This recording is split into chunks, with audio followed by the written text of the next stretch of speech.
What is up, everybody? This is Lyle, No Hippie Trucking and Transportation. I am coming at you from the Hacienda in Centennial, Colorado, and I must say that my home time got off to a horrible start.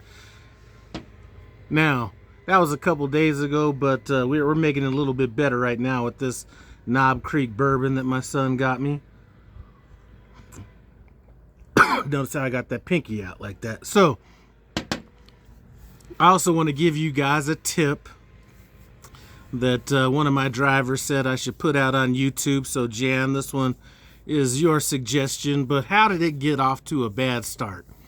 Well, first of all, I made the rookie mistake when I left the Denver yard about a month ago. So, typically what I will do is I will back in my truck, my personal truck, when I leave. And I did that. But then, I get out to my truck about a day before I leave, and then I got hungry, so I drove to, I think, Chipotle or something like that. And when I came back, I just nosed my truck in. Didn't even think about it. Well, when I got home and dropped my trailer and did all that, went over to start my personal car or personal truck, and that shit would not start. No problem, let's go ahead and jump it. Well, I had cars on both sides of me, so I barely had enough room to get my truck in position, my semi-truck in position, to where I could jump my personal truck. I had like maybe 1/8 of an inch of room where I wasn't going to be able to start it. So ended up getting that started, right? No problem. Shut the car doors, and I don't know why it happened, but the doors automatically locked. So it's not too late at night. I call my wife. She's going to be working early the next day. So anyway, to make a long story short, my son ended up having to bring a spare key out so I could get back in the car because it was running. So I wasted a couple gallons of gas while that was all going in process. So anyway, that's how my home time got off to a bad start. Now, the tip. If you are waiting, now this is a tip for new drivers. Some people already know this, so I'm not like giving out any I'm not saying I know something that other people don't know. But if you're waiting for a drop-in hook and typically at some of these meat plants, but at any place I've seen it happen, is if you're not sure if your trailer is loaded or not, go into the view documents section of your load, and sometimes you'll see a trailer control record in there saying that the trailer's loaded, and at that point you know that whether they've called you or not, that the trailer's loaded. Now, that doesn't mean it's ready to go sometimes. That sometimes means that it's in the dock, or it could mean it's loaded, but depending on what the situation it is, it could have to go through USDA and all that kind of stuff, but at least gives you an idea that the trailer is about ready to be pulled out, or it could be ready to get pulled out. So just a little tip right there. Don't really plan on spending too much time here. Got my truck in the shop, my Peterbilt in the shop. It was having a little bit of a coolant leak, so wanted to get that done while I was here. Not a huge leak, but I was, going through some coolant. And to be honest with you, hindsight is 2020. I got the call from Stars and stuff saying that the truck was on the way, and got with them on stuff need to get done. And I'm gonna tell you what, for all the calling that Success Leasing doesn't do, Stars and stuff will call you like a bill collector, because I told them what I wanted on the graphics. I kind of changed it up a little bit. And those guys, man, like, my shifts have been kind of messed up, so I told them I would be paying it the next day or whatever.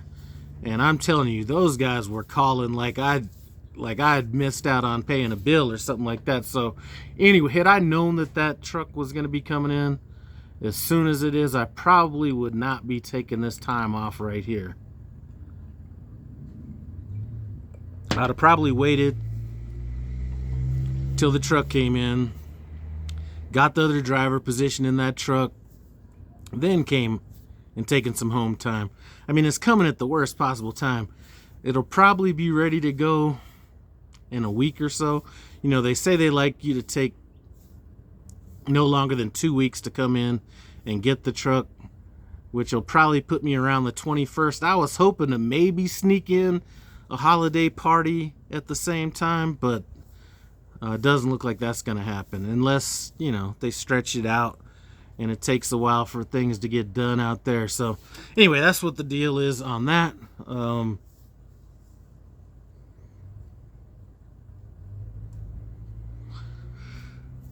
So really don't have any plans here. I need to get a new battery for this truck, so I'm kind of locked down at the house right now since my wife's been working. I mean, I could drop her off and all that kind of stuff, but her car is this BMW X5, and I really don't even know how that car works. You know what I mean? So I'll probably try to get this thing handled in the next. Well, it's not gonna It's not gonna get done tomorrow because that's Thanksgiving. Her parents are gonna be in town here and probably, well, they're at the airport right now, so they should be here in the next hour or so. I was thinking about throwing down on that grill, but they're saying the weather isn't gonna be all that good out here in Colorado. And listen, I know I always see these people trying to sneak over I-70 and all this kind of stuff. Listen, if you have a load, do not take that shit over I-70 in the next, 10 days or so. I'm just never in the winter anyway, unless you're prepared to change, but definitely not within the next 10 days.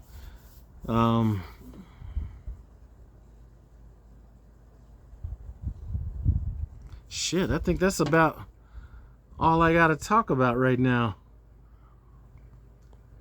It is a new experience these last 2 times I've came home.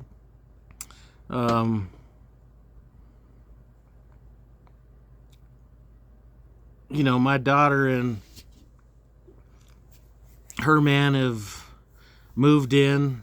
They were just getting their head knocked off on rent at where they were staying, and not that great of a place, and almost paying as much as I'm paying. I don't remember how much they're paying, but it's close to what I'm paying for this house, so that is ridiculous. And I do have that other condo, but you know, those people have been with me since 2012. I don't know, they've been with me for a long time. So I'm not gonna just kick them out. So I don't know.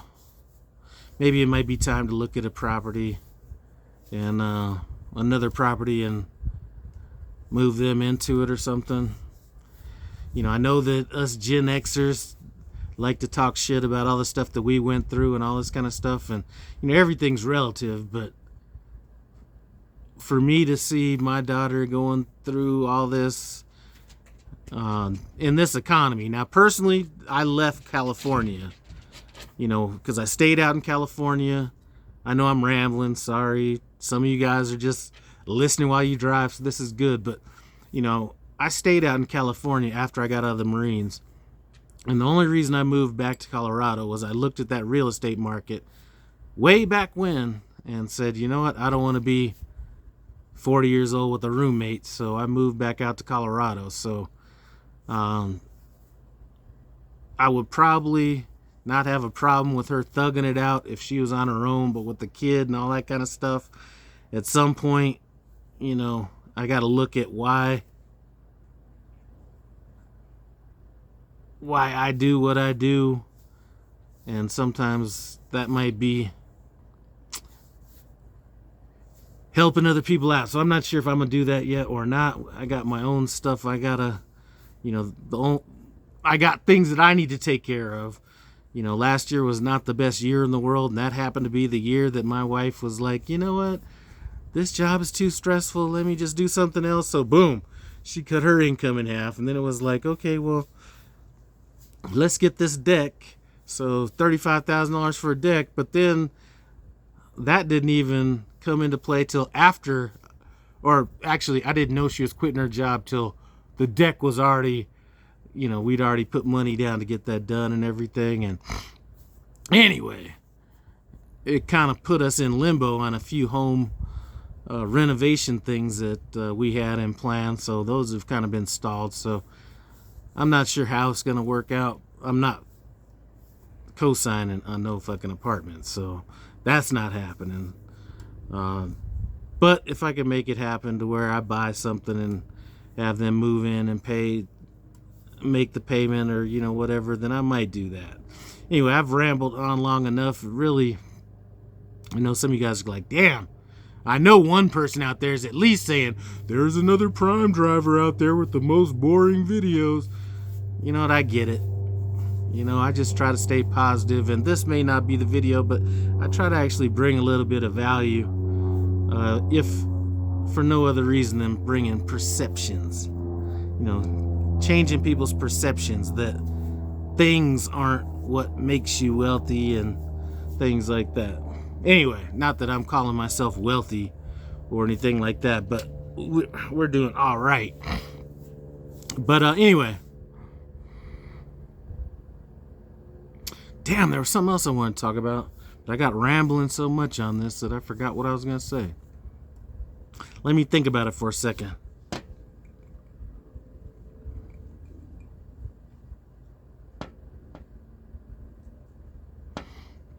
I know what it was, but that's going to have to be a totally different video. It's going to be a game plan for parking late at night, and why I never end up on a ramp or end up, parking on the side of some... Listen, I've never parked at a truck stop in anything other than a marked space. I've never parked on the side of a highway. I've never really ended up in a rest area unless I wanted to. And there's a method to how I kind of do that. And somebody had asked about that, and it's not like rocket science or anything like that. Some of it is just having the balls to do it. Some people are like, well, it's midnight. No truck stop's going to have spots. And that's sometimes true, but in certain areas, not just areas in the country, but you could be at a busy area. You could be in a busy area and still have parking at night, depending on what the circumstances are around that place. So I was going to get into that a little bit, but I've been rambling far too long. But I do want to let you know that I appreciate you stopping by No Hippie Trucking and Transportation. As always, comment, subscribe. And I'm out.